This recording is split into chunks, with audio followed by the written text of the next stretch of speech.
Hey guys, and welcome back to the channel. So this morning we have 372s everywhere, huh? So kind of a comparison between Husqvarna, Neotec, and of course we have an OEM back here, okay?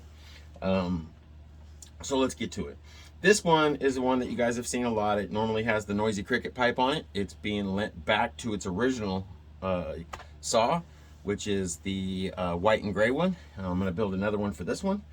And so this one's sporting the just a regular muffler mod, and we're going to do some comparison cuts there to kind of show you guys really what the noisy cricket pipe's about. It's by far the best gain over anything that you're going to do to your saw.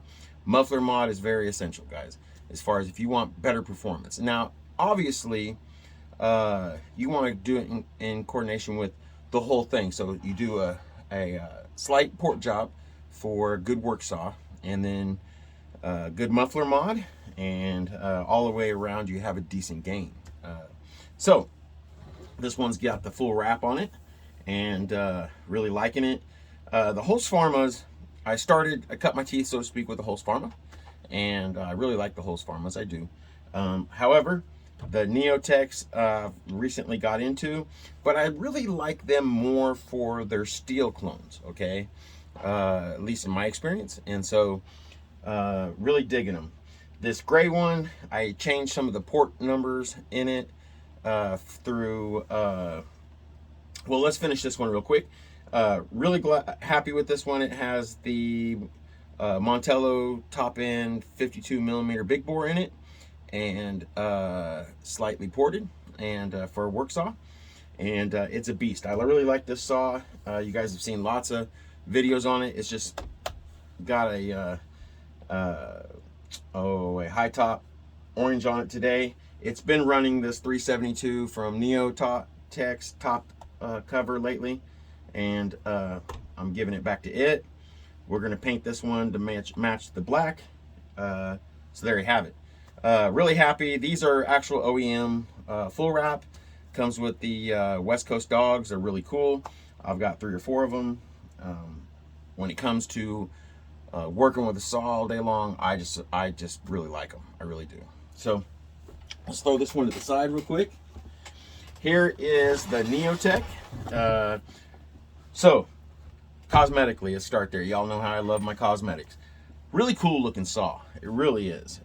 Now, does it perform out of the box in its 50 millimeter capacity, which is 72, 71 cc saw, like the Husqvarna? No. It's really has to do with this top end. The port numbers on the stock ones aren't as good as the Husqvarna. Now, if you were to take a Husqvarna top end and put it over on here, it'd be the same saw, essentially. One thing I do love about this saw is it comes with the Walbara carburetor. Oh, look, you guys, kind of dirty there. Shh, don't tell nobody. I usually don't put my saws up dirty. This must have been one of those days. But see, then it gets down in your intake. Good thing I'm going to do all this cleaning. Okay, so it comes with the Walbara carburetor. Of course, it's imitation, a clone of the Walboro itself. It's not an actual Walboro, easy for me to say. And so I really like that part about it. They've been proven to do well with the units, and so there you have it. I want to get this cleaner back on it. I need to clean this thing up. I usually never do that. So I really like that it comes with the Walbro carburetor. Okay, now, yes sir, what am I going to do? I'm going to make this one a big bore. I've got the same top ends that I put, the big bore units that I put in my Husqvarnas, and so we're going to see really what this saw is about. We're going to be doing this project real soon. Probably start working on it this weekend. I'm going to start doing the cylinder prep and tear down of the saw, and start getting ready for it. There you go. Good looking saw all the way around. See, it's missing its muffler. Good looking saw. Real happy with it. Looks like I drug some Permatex over it when I did put the I did a base gasket delete. I fixed the port numbers in this thing. It does a lot better. I mean, it's a strong saw. It'll hold its own now with those Husqvarnas. Of course, those Husqvarnas have a 52 millimeter top end in it, big bore. So just by default, it can't keep up. And so, but all around good looking saw, solid. We're gonna make this into a milling saw, guys, and probably have some videos through the weekend uploaded about this saw. And so some preparation. I had a subscriber ask me, I believe it was earlier this morning, about cylinder prep. Okay, so I'll do a quick video and about cylinder prep and what I do before I start my machines and that kind of stuff, making sure that the cylinder or the piston itself isn't doing the cylinder prep for you. Okay, that's the reason why you would do a cylinder prep. Now, if you've got a saw that came from, man, it warmed up around here and I got a terroristic fly flying around. If you've already got a saw that came from the factory, they've quality controlled it. It's too late. It really is. Now, you can go into it and do the cylinder prep still, sure. Clean it up, make sure that it ain't doing any further damage, just in case something is, it's got some slag in it or something. Doesn't hurt, especially if you want to. Gives you experience in tearing down your saws. But there you have it. And so we're gonna throw this one aside. This next one over here is my pride and joy. Now, absolute, positively, all OEM, okay? This one, except for the high top, I did some colors to it. I put it black just to kind of make it look cool. You guys know how I like my cosmetics. And it has a muffler mod. Besides that, this saw is 100% absolutely OEM. 50 millimeter. It's got the Husqvarna 50 millimeter in it. Everything that came in it. This saw is mint. It's really super good shape. The only thing I did do to it, besides the black top, I clear coated all the plastics to kind of restore them, okay? So you just clean up your plastics and then you can take some clear coat over it and it really restores your plastic and really makes them look good. This was in a barn for a lot of years, just sitting there waiting for me to come find it. And but there you have it. On a piece of property that I had absolute permission to be on, by the way. I had somebody on TikTok say, "You stole it." No, I didn't steal it. I work for the county, and so there you have it. OEM. This saw is a beast. Now, do those other saws perform in their 50 millimeter capacity like this OEM? Not quite, guys. No. Will it last like this OEM? No, not quite. But I can tell you this: it's a lot closer in quality than it is price. Like these saws, you can find them used. Like I've got this one. I wouldn't let this one go for any less than $7. And you buy the clones for right around $3. And so there you have it. I like to really I've used a lot of these clones, guys, to take myself through Chinese chainsaw school as we speak. And so they've given me a lot of experience with chainsaws that I wouldn't have been able to have if I had to go all OEM. Again, I work for the county in the works department. I run the motor grader in the rural areas, smoothing the dirt roads. And so I couldn't afford that.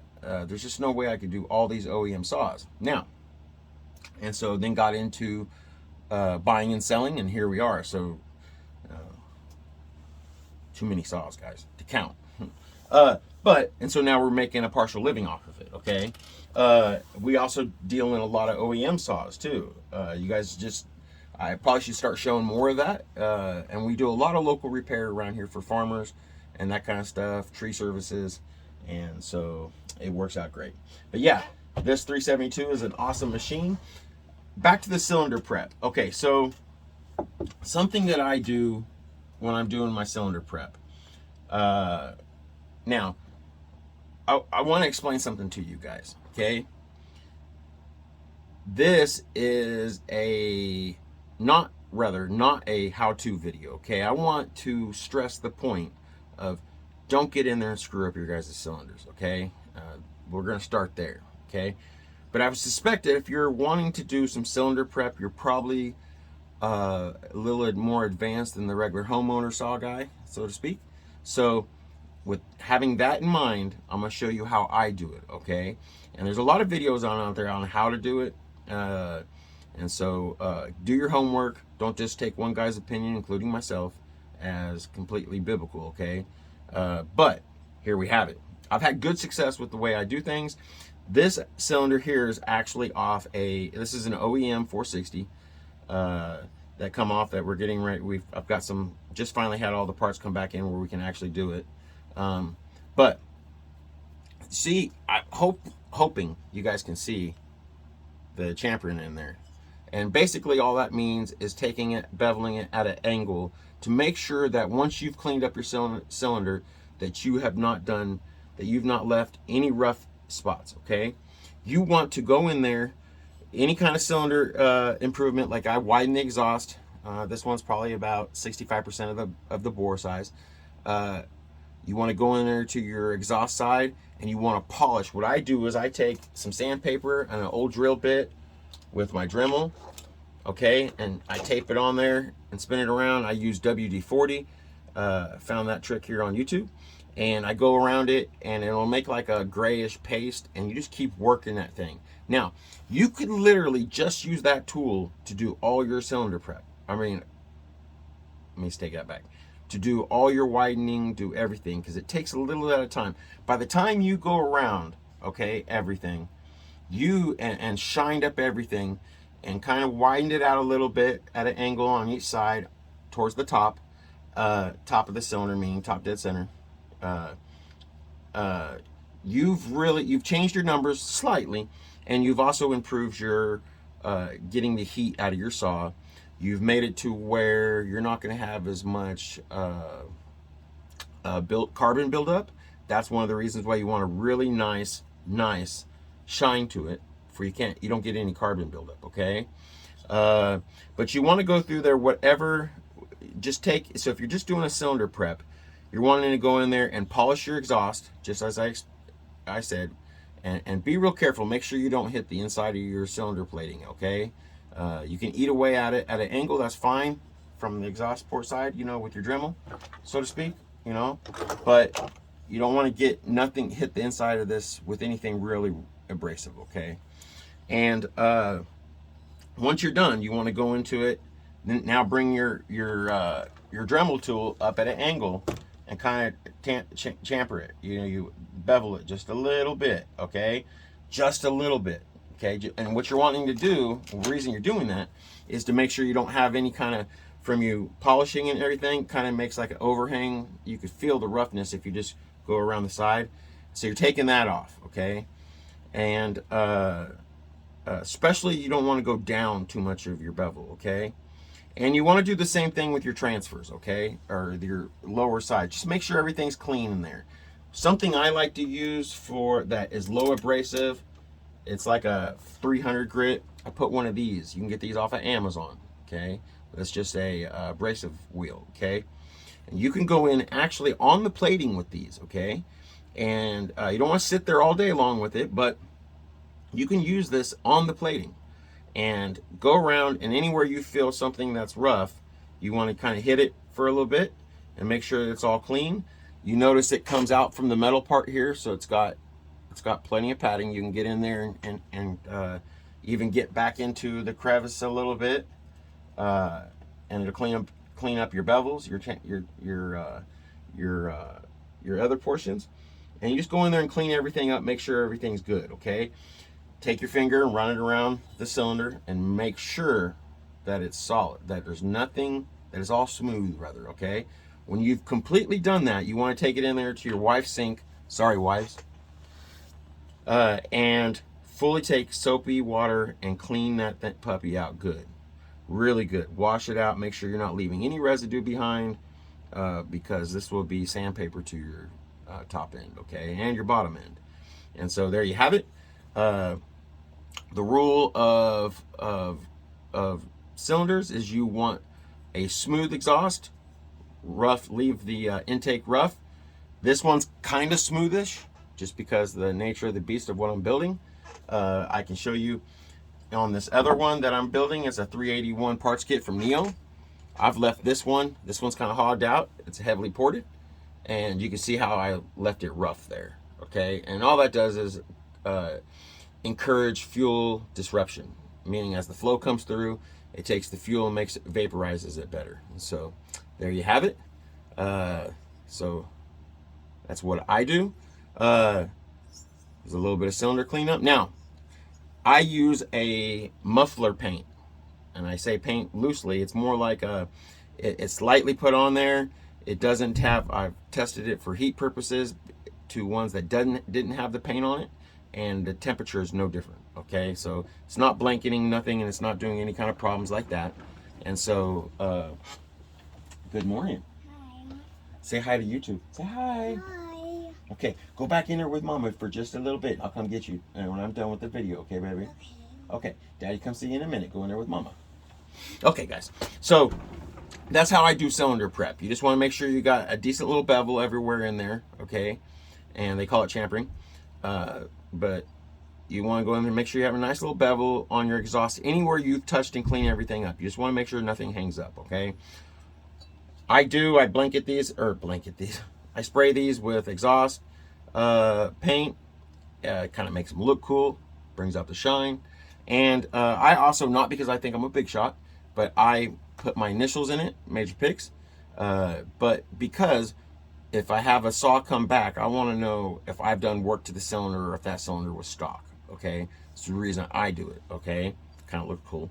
But again, not because I think I'm some big shot, but because I want to identify my cylinders. Okay, if I've done work to a cylinder, it's going to have my initials on it, and then somewhere on the cylinder is hidden a number that correlates with my book that says the port numbers on it, and it needs to have that number too, because people do tricky stuff, guys.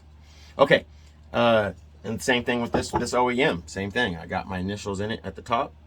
It just kind of helps me identify it, and then somewhere on the cylinder is a hidden number that correlates with a number, again, like I said in my book, to let me know the port numbers on it. Okay, and so that's what I do. Just a kind of a quick video here. Like I said, we're going to do a 372 work saw, milling saw, moreover, build out of this Farmac. I want to just start doing more milling with the 372. They're beasts, guys, especially with the big bores in them. Slightly more fuel efficient when it comes, compared to the 660s, and so you can mill more per your dollar, and they're not much slower than the 660s. They're not. Both saws run a 20-inch bar because that's what I use on my PM14 chainsaw mill, and so they work great for a milling saw, absolutely, on an Alaskan mill or like my Norwood, any kind of mill you want to use. Okay, guys.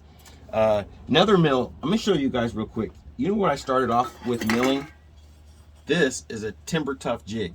Okay, so I actually ran out of room on my storage on my phone, and so I had to start kind of edit this in, so I apologize. Anyhow, this is a Timber Tough jig that we started with. You can take this up in the mountains and absolutely go to town on building anything you wanted to off-grid. This will build a cabin, guys. This will build rough cut dimensional lumber. It's awesome. Looking up, it's Timber Tough. This was my first absolute sawmill. All right. So there you go. So like I said, some cylinder prep, some 372 discussions, and even threw in the Timber Tough jig. But be careful with your cylinders, guys. Don't get crazy out there with it. Be really careful. If you have an old cylinder around, practice with your Dremel before before you get too crazy with something that you want to install in your saw. Okay, guys. So I appreciate you stopping by. Hit that like button and subscribe, please. Consider subscribing if you ain't already subscribed. And as always, guys, stay safe.